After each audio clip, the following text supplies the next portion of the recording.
Tanto una modifica è stata apportata, erano in acqua Binotto, Bocchi, Miotto, Crema, Repele.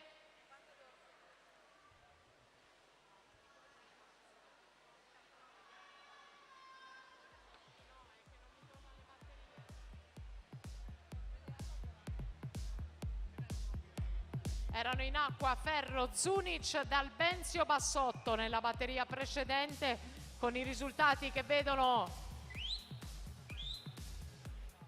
Marco Dalbenzio in 1:12:27, Steven Ferro 1:14:13 e poi Bassotto 1:15:65, Zunic 1:18:97. Dovremmo essere in questo momento in acqua con Miotto in quarta corsia, Crema in 5, Repele in 6, Bocchi in 3, Binotto in 2.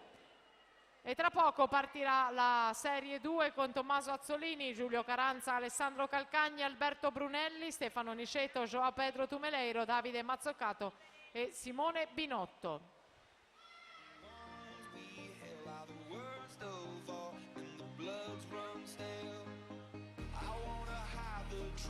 Tanto il touch di Miotto 1:13:56.